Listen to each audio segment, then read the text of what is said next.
Even going for the interview, I hiked from Pretoria. I remember standing, have you seen someone hiking on the freeway?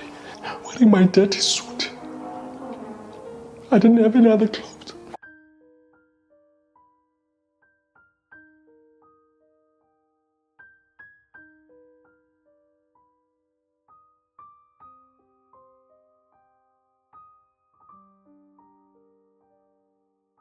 My name is Phaphama Sikutshwa. I'm actually known as Motivv by those who know me in the music space and also motivation of people space, if I can call it that. I'm originally from Mthatha in the Eastern Cape. That's where I was born and bred. Back in the day where I used to play soccer with other kids, and it grew up. The passion of soccer grew up. I started playing Little League, under 14s, under 12s, under 17s. So people thought I was good at playing soccer, but the time came where I started music. My parents wanted me to do music, where I learned instruments. But then seeing the other kids playing table tennis, I ended up joining a table tennis. It was a big thing back then in Mthatha for the youth to play table tennis. Ended up getting colors as well, whereby you get provincial colors, playing for the Eastern Cape, representing, coming to Durban, going to Durban and coming to Gauteng, representing the Eastern Cape back then. Basically, I enjoyed my childhood. We came from, I don't want to say a humble family. My father had money. My father was a businessman, and a number of people knew him around Mthatha. He had shops and etc. And so I grew up kind of spoiled, I remember at school I used to wear Crockett and Jones shoes and, all these labels, YSL, those long-sleeved warm t-shirts for winter and all that. Whilst other kids were wearing normal shoes, I used to wear those shoes at school. So for me, wealth was not an issue. Things were not an issue, So I think that kind of made me to be humble. I was humble because I used to see other kids kind of struggling, and whilst we were having, but it was not all good on our side as well, because my mother had divorced when I was still a baby. So as I was growing up, I was staying with my mother and my father was out there. But I think when I was around 6 years old, my father came back into my life, and I loved him to bits. He taught me a lot, and he was too okay. My mother was okay too, but my father was too okay. So now my father played an integral part in our lives. He supported us.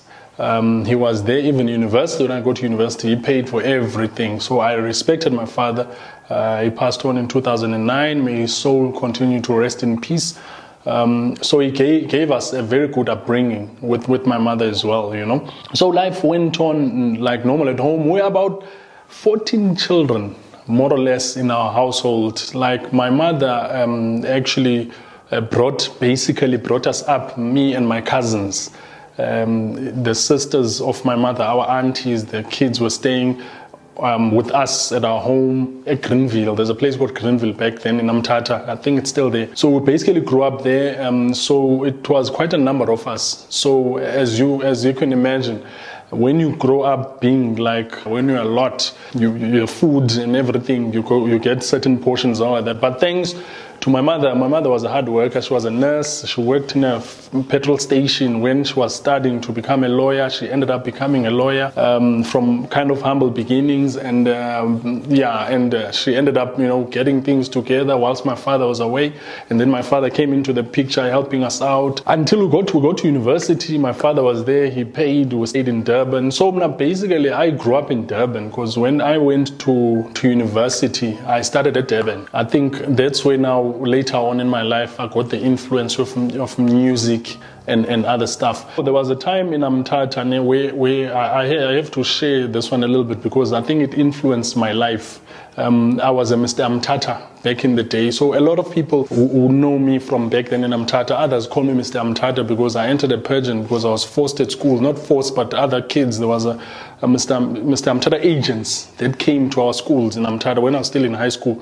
So now they asked me, the kids at school, because I think they thought I was, good looking or whatever.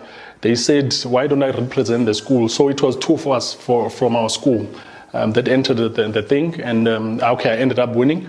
So I was a Mr. Mthatha. So now that thing took me to another level. So in Mthatha, people started knowing me. I had interviews from TV and all that, local TV stations there, radio stations back in Mthatha. That kind of influenced my life to a certain extent that I kind of noticed a lot of people that kind of changed the way they started dealing with me, especially like guys. Some guys didn't like me because the women kind of, were into me and all of that. But now, because I was this humble person, I didn't have a problem with people. I carried on, but I noticed, but there's something funny. But besides that, from a young age, I started realizing, but at home we're kind of gifted, in the spiritual sense. Umama was meant to be a sangoma. I was meant to be a sangoma as well, but now as I went through my life, I realized I need to be umthandazi, I'm spiritually gifted in that sense. I could either be sangoma, or I was told many a times that I've got angels, so I'm supposed to be praying for people. I've been gifted this ability to pray for people and they get healed. I say something, I ask God to do something, and then it gets done. Even in my life, I get guided myself, and I ended up guiding people. That's where now my story will end up being at, which is the spiritual thing. So I carried on. I go to Durban. I started working. I was very lucky as a person. After I finished university, I just was put at ABSA as one of the senior managers. So one of my first jobs, I was put in as a senior manager. So I've been managing. I don't recall, it was only 1 year when I was doing in-service training where I was working as a junior in a company. Then when I started working, I was put as a senior manager. So I've worked for various companies like Investec, ABSA, in the property department, doing construction management and facilities management.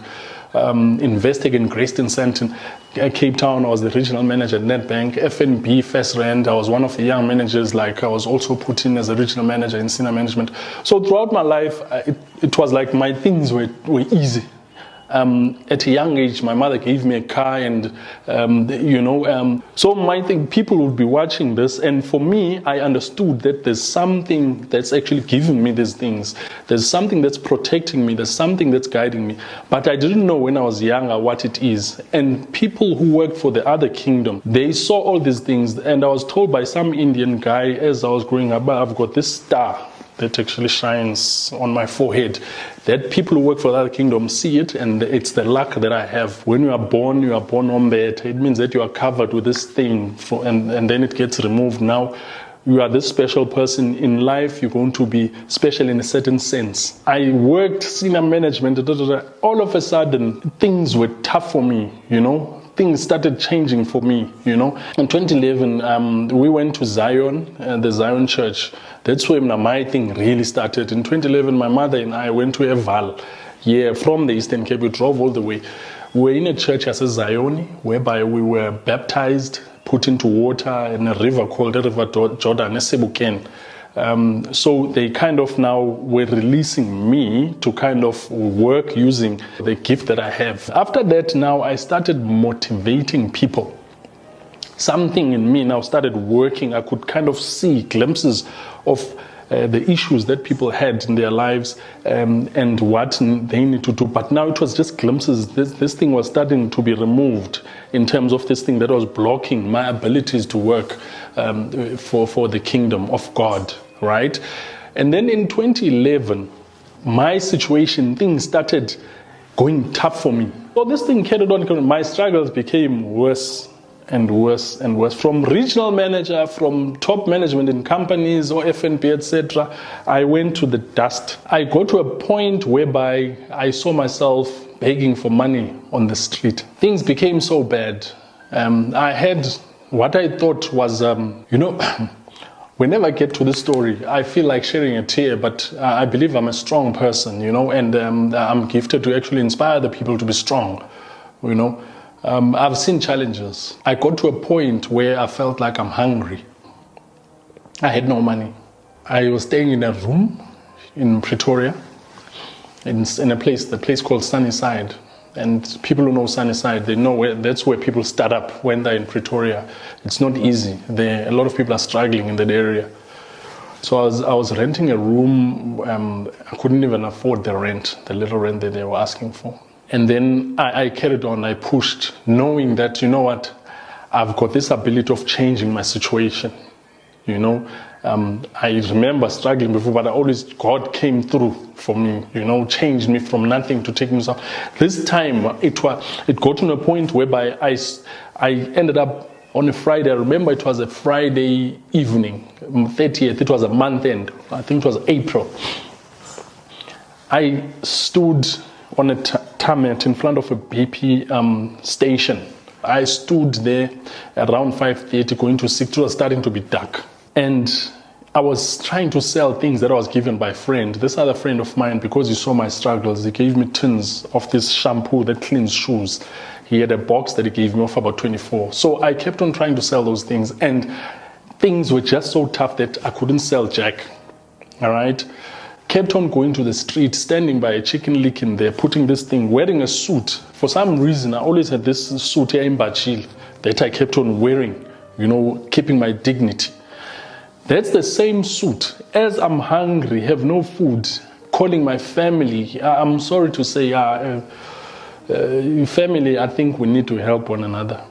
We need to think again the way that we kind of, you know, engage with one another, because the people that you deem are your family, you deem that are going to help you when you're out, are the least people to help you. Strangers come to the party, you know what I'm saying? I might be at fault as well, but I'm just saying generally, I think as families, we need to think again the way that we handle our matters in terms of support, you know? Because at that time, it's not to say I didn't ask family. I knew the other family I can't ask, right? But to the ones now close to me, I tried to make calls. And they told me, and I told them I'm hungry, even if it's 50 rand. They never came to the party. They just started counting their problems. And it was month end. So to me, and I knew that these people worked. So to me, it didn't make sense. But I don't want to go deep in that. My mother, who always helped me, had given me money about 2 weeks ago. And that money got stolen in an ATM. For the first time in my life, people swapped cards. So I just knew that I had to be in that spot that I was in. God was trying to show me something. That's why as I'm standing there, or I realized as I was walking home, 5:30, finishing trying to sell, and I never made money for a number of days. I was hungry. I was drinking water. That was my meal. For a number of days, I was drinking water, and I was taking a meal, boiling it and drinking it like water. And I was staying in a flat with this other lady who gave me her spare bedroom, who I couldn't afford rent. She had everything. She had food, she had everything, furniture, everything. And I was staying in this room with an old bed. I think I bought it for 400. And I didn't have any clothes, nothing. I just had a little bag with a few of my clothes. Nothing in that room. It was just a bed and a little bag and me. And I couldn't afford the rent. Whenever the month end came, she would ask me for rent, and I would come up with an excuse after excuse, every month excuse. And then I would gather a bit of money, give her short money all the time. That's why I couldn't buy food, because I didn't have money for food, right? So I ended up saying, you know what, something is going to give. Let me just water. I've heard when I was in university that some guys used to drink water just to fill up the stomach and it would be okay. So I did that. I had a bit of meal, mixed it up, boiled it a bit. So I remember keeping that watery meal for about 3, 4, 5 days. Drinking it, a bit of it morning, lunchtime. I will carry it and put it with my suit on the street, putting my things on the floor by chicken licking on the streets. Some people will come past and say to me, hey man, because they knew me, they said, this doesn't look like you. So what are you doing? Then these guys will take out maybe 100 rand. And those things I was selling were 100 rand each. They were not buying. They will just give me the 100 rand and say, I'm just giving this to support you because this doesn't look like you. All the best to you. Just know you can keep this money. So I was on the street asking until now. I had nothing. That's when I decided, you know what? Let me just literally go to the street and ask. That's how bad it was. I ended up going to the street and asking for people to help. And people couldn't give. I remember this other auntie Now I was standing literally, I had to devise plans about how do I get money from people, because I'm selling, they're not buying. I'm hungry. How do I get money? And then the plan I had was that, let me stand by the PP garage. I stood by the PP garage. Whenever the day will come, afternoon, I will try to sell during the day, because I said to myself, I'm a man that can make things happen. I can't just ask. So I wanted dignity, to keep dignity, even though I was down. But you know what? Let me just sell. If I don't sell, I go to BP garage and stand there, because I know BP garage, people come with cars. I know people, when they pour in petrol, they must have money, and people will be walking out. Until I saw an FNB ATM there. When it gets dark, there's an FNB ATM that lights up the BP garage there. So you'll see a queue of people asking for going to the ATM. So I used to stand by the BP garage, and then I'll walk in closer to the people. Now, to ask the people, as they leave the ATM, I know that if you're leaving the ATM, chances are you got money. Then I'll ask the people, and then even if it's 1 rand, and then people won't give. We wouldn't give. I remember one guy giving me 50 cents. He takes out. And then this other auntie, get back to the auntie. This auntie is driving an A4, I think. When you are down, when you are out, when you are it's like the people in the streets. You don't even know what make cars are. I didn't even know. I just saw that this auntie is driving something that looks like you don't care. It's the list of your worries. You're hungry, just want food. It parks by the ATM. As I go to the mama, she just quickly runs for the window, and she lifts the window. I was like, no, I don't have money. That thing it made me feel so bad, so low, And then I remember the other ladies as well. As I walk towards them, they start scattering, running this way and this way, as I'm doing this, asking, from them. And then another guy gave me about 50 cents or something like that. Another guy comes as I'm standing by the ATM. This guy asks me, you know what? He parks his City Golf, a green City Golf, by the ATM at night. I'm standing there, and then this guy go to the ATM. As I see him coming closer towards the car, I go to him. I see him carrying almost 20 rand and all of that. For me, 20 rand was a lot of money, a lot of money. I see him carrying 20 rands stacked up, and then this guy, I go to him, I approach him, I'm hungry, can you please help me? I just want to buy bread. And this guy says to me, he gives me 10 rand, this guy. And then, I was like, because I'm used to 1 rand, 50 cents, 3 rand, because I used to buy bread with 3 rand and butter with 90 cents. This guy says to me, as I'm walking away with the 10 rand, which I knew exactly what I'm going to do with the 10 rand, as I'm walking away towards walking away from him, this guy says, hey, sorry, brah, can you please and buy me peanuts? And it's like I just knew how much peanuts were, and I just knew what chunk of the peanuts I want to take from the 10 rand, And I'm like, this guy, and I asked him, with the same money? And this guy says, yes. I went in, and I thought it was my blessing, the 10 rand. I went in, I bought peanuts for 6 rand 50. I was left with 3 rand 50, and bread was 3 rand 50. My heart sank, but I took it. I went away that day. So things were that bad until I got to a point whereby I looked down on the floor, the tarmac, and I prayed with tears going down my face. I said to God, please help me. Please help me. I'm going to work for you. I know you've given me a gift. I'm going to work for you. We're signing a pact now. If you can get me out of the situation, I'm going to go around inspiring your people and doing whatever you want me to do for your kingdom. I stayed the weekend with no food, nothing. It was bad. I had to be outside every day so that I forget about the hunger I was feeling. Monday, I get a phone call from Unisa FM. Unisa FM, they had a pastor who couldn't make it. Now they were doing Monday motivations. They used to call me from time to time. I would go to Unisa FM to do the motivations on an empty stomach, just to inspire God's people. Unisa FM called me Monday after I prayed Friday. Unisa, to cut the long story short, they called me on Monday, and they said, can I come through, please? They know it's 11th hour. Can I come through? There's a pastor who didn't come through to fill in, to motivate, do Monday motivation. So I went, and then I did the motivation. After that, I started going to churches. I started going to places. Something in me just felt like I need to go to this place to motivate. I got invited now at events. No payment, nothing. I was just doing it. I didn't wait for people to invite me sometimes. I'll go and look for events whereby I'll start motivating people. And people used to be very inspired, whenever I talked. So I started doing that. Within, I think, 2 weeks after that, I got a phone call. I'd forgotten that I'd submitted a CV at FNB. I get a phone call from FNB. Remember, I had this ATM. I used to call my Oasis at the PP garage, where I used to ask for money from people. So now I get a call. This lady says she's from FNB HR. I had submitted a CV to them. They got it, and they were doing shortlisting for candidates. Am I available to come for an interview? Right? And for me, I just remembered. Actually, I just cried. I'm not a crying guy, but these situations made me to change. I started sobbing. Not sobbing, but literally I had tears in my eyes. But hey man, that FNB, I prayed. Now I'm getting a call from FNB. Something deep down in me says that this is yours. I've answered your prayers. A voice was telling me that.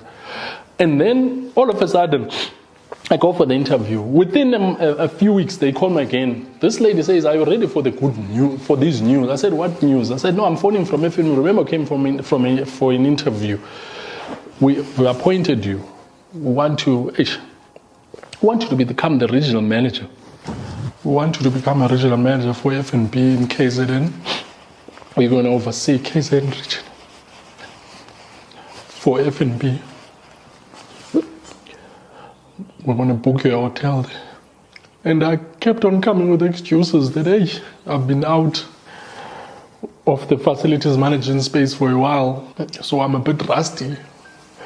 Every excuse I threw to, because now I was not confident. Remember, I'm coming from the street, I had nothing. Even my mind was kind of messed up. Imagine now being told that you're going to manage about 50 people, senior managers, man, you're going to be the top like in KZN in the department. My mind was messed up. So I said, "Are you joking?" And then this lady said, no, we want you. And I remember when I went for the interviews, there were ladies there who were being interviewed over the TV, whatever you call it, television conference. And these ladies were saying that they are senior managers at Sasol. They've been doing this for this. I was listening because I was outside waiting for my turn. And were interviewed by the CEOs of FNB, top managers at FNB. I think there were about 6 people in my interview. Even going for the interview, I hiked from Pretoria. I remember standing. Have you seen someone hiking on the freeway? Wearing my dirty suit. I didn't have any other clothes. I even asked them at the interview, "Do I look okay?" I was concerned of my look. They said, "No, you're fine." And that lady, as I threw an excuse, "But I don't have a car. I don't have this." That lady would say, "We will always have an answer. No, there's a buggy there. You are the manager there. So you can even use that buggy. I don't have money to pay for rent there." This lady would say, "No, we'll pay. You can stay as long as you want until you find your feet there." No, I'm rusty. I haven't done this for a long time. And this lady will say, "No, we want you. We want you. We're also going to give you an allowance, something that I've never heard of. We're going to give a relocation allowance." And I'm starting. I think when I went down to KZN, I was given about 40,000 by FNB. I have to mention FNB because they did well for me. And I think it's a blessed organization because I've heard stories of other people when I was there also. I've seen stories of other people, them helping other people, their employees. So imagine you from the street with nothing. And you go to a company, they give you 40,000 as you start. And it's not money like that you're going to give them back. They're telling you it's a relocation allowance because you told them that you don't have nothing. And SARS at the same time calls me and they say I owe money, about 11,000, same time. And as I go to SARS, they try to investigate this 11,000 because I'm telling them, how can I owe money? I've been on the street for a long time. And they find out, but no, they actually have to pay me 40,000. So when I went to FNB in Durban, I had 80,000 in my bank account. A bank account that was empty for the longest time. I stayed in a hotel. I was eating break. My life just changed overnight. And I said, but God, you are amazing. And I told myself from that day on that I'll never, ever not work for you again. I get to Durban. I stay in a hotel. And then as months go, as I'm managing there, whatever thing I'm rusty on, they just cover until I got back to understanding how facilities management worked, construction management, managing contractors, etc. One chap, a friend who was one of the contractors, my credit record was, imagine from the street, it was all over the place. Now I had confidence, I was convinced that God is working. I get that this guy points at a Mercedes, and the Mercedes that I had seen in Pretoria when I was still struggling. Another guy asked me, do you see this Mercedes? And I said, yes, hey man, I love it. It was the new Mercedes. I said, I love this Mercedes, man. It's like, he says, no, hey my man, this Mercedes can suit you. One guy tells me that this Mercedes will suit you. I say, why? He said, no, when you're a nice chap. And he says, Maraza drives this Mercedes. I say, who's Maraza? Oh, I know Maraza. And he says, no, Maraza is a music artist. Right? I'm taking the story a little bit back.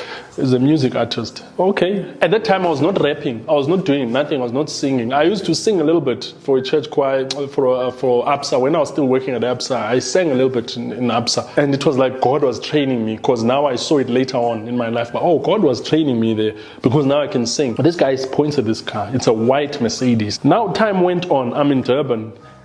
This Indian chap, who's a friend, and also he was a contractor, but we ended up being friends after, even when I left Ulendo FNB. This guy points at the parking lot, a Mercedes, the new ones, it's like maroonish color in the parking lot at our head office there, regional head office at FNB. As I'm walking with him, he says, you see this Mercedes? I said, yes, I can see the Mercedes. He said, before he even said something, you know what, I love this Mercedes. Another guy in Pretoria said, this Mercedes can suit you. This guy said, yes, this Mercedes can suit you. That's why I'm pointing at it. And I said, He says, no, this Mercedes, why do you say that? He says the same thing. And then this guy says to me, you can have this Mercedes. And I was like, what the flip? I was thinking of my credit record. This guy says, no, go and try. Okay. As I'm saying, to cut the long story short, that Mercedes, I'm still driving it up to now. That Mercedes was taken by the bank afterwards. And the bank, I got it back. Because the voice said to me, this car, no one is going to take this car from you. This is your gift. I'm not out of the woods yet, but now I see the bigger picture of God's work. Because I'm still connected to that time where I was on the street asking for handouts, and then I saw an FNB ATM. I called it my oasis, because that's where I had a chance of getting money. And then from there, I got a call that particular Monday, whereby the lady says, no, we want you from HR and FNB. I said, but God, and tears went down, thinking of all the struggles I went through. And I still went to motivate people doing God's work whilst I was hungry. And I got calls. I motivated a number of times at Unisa FM, which I thought Unisa FM was also my blessing, because whenever they called me, I don't know whether they heard of me, but when they started hearing me motivate, they started calling me regular, different presenters, and then after that, at events, they'll start wanting, people will start asking for me. Am I at that event? And they say, no, they heard of an event. If I'm not there, they're not coming. People will say that they're coming because they hear that I'm there. Some ladies will come to an event because they said, I'll be there motivating. At that time, I'm not singing. And then one day, I'm sitting in my room there in Pretoria. A voice comes to me. He says, write this music. Write. A song just comes. I write. I can't even rap. Let me talk of rap, because singing, I could sing a little bit. Write. You are going to write music. You are going to motivate. The voice says to me, you are going to go all over the world inspiring people through your music and your motivation. It didn't make sense at the time. I started writing. I wrote songs. I've got songs right now. I sing and I rap. I prefer doing what is called Christian rap music, gospel rap. That's what I do. So now I started writing, mixing up with guys who do hip hop. I met these guys from Malawi who were kind of rapping and all that. So they put me in their clique. I was just watching God act. And then they taught me how to rap. I started rapping and realized, well, this thing is in me. Because for me, it was so easy.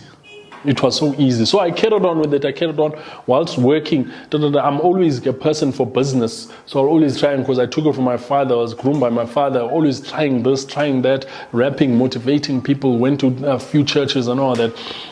Until it got to a time whereby I said, you know what? Let me follow on the voice of God.